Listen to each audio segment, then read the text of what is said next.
andina zvangu proof asi tingashaye maprofita enhema here nai evangelist pakuwanda kwemaprofita munyika maonera muri kuita ayo atoriko bosi bhaibheri ndo rakatodaro ka kuti achanga ariko saka even ndikatadza kuaona chandobvumirira kuti ariko bhaibheri arirevi nhema hati miro rawandisa but munomu munyika munomu pano vamunofungidzira kuti ava vanonhongara vari venhema right ndimboexplaina mbishana chinonzi muprofita wenhema hakusi kuprofita zvinhu zvisingaitike right chinonzi nhema isource of power rinomudza zvinhu zvacho so to know handi bhaibheri rinoti edzai mweya musatenda mweya yesese ipapo pari trick manje haasi munhu wese ari palevhu yekuedza mweya ndiri kuti kudii nyangwe imi muchigona kudhiraivha mukomaola hamusati maqualified kunotesta madhiraivha kune vanhu vanotonzi vanoexamina madhiraivhers which means tine vanhu vanonamata but vasiri palevhu yekuedza mweya nekuti havasati vakura pakuziva futi zvinhu zvemweya saka chinonzi muprofita wenhema hakusi kuprofita zvisingaitike aiwa kuva nesource of power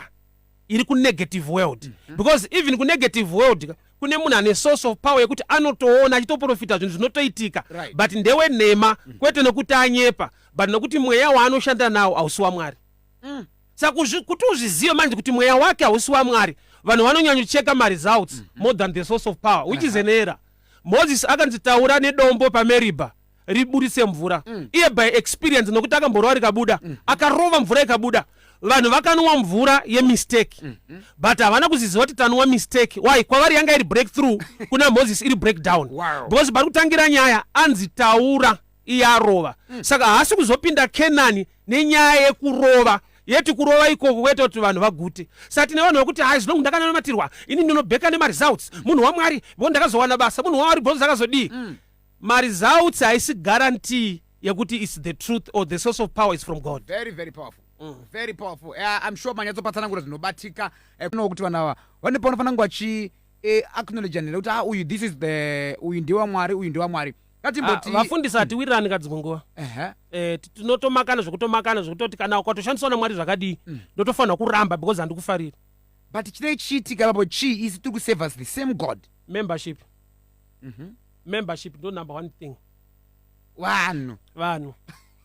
bodai zviri zvokuti vanhu vapone vanamate mwari zvakanaka hautuke nekutsondora nekuda kuexposa kuti vanhu vanzi vabve ikoko vauye kwauri. Pauro paaitoshandiswa namwari ainyora tsamba akanyora kuvaefeso kuvakorinde ukaverenga tsamba dzake dzese hakuna yakanzi budai pakorinde muri kunyeperana pindai kuefeso budai pavagaratiya uko hakuna mwari munopiwa tsamba muri kuefeso mokorektana muri kuvaefeso munamata mwari muri kuvaefeso hatidi vanhu vanoudza vanhu kuti budai postori endai Roma endai Methodist tsamba kuvaefeso tsamba kuvakorinde ichitaura pamusoro pani paKristu munhu opona ari nokuti kune munhu wekuti kana ukaparidza sei abude hwisiri baba kana ukadii kana ukazvirovera pasi muhwisiri akakwana iyeyo saka wodii naye munhu ari kuda mwari saka inongonzi tsamba kuhwisiri abude hwisiri baba ende azviita ukuchinje azviite it's like kuchinja munisene yake azvibude paka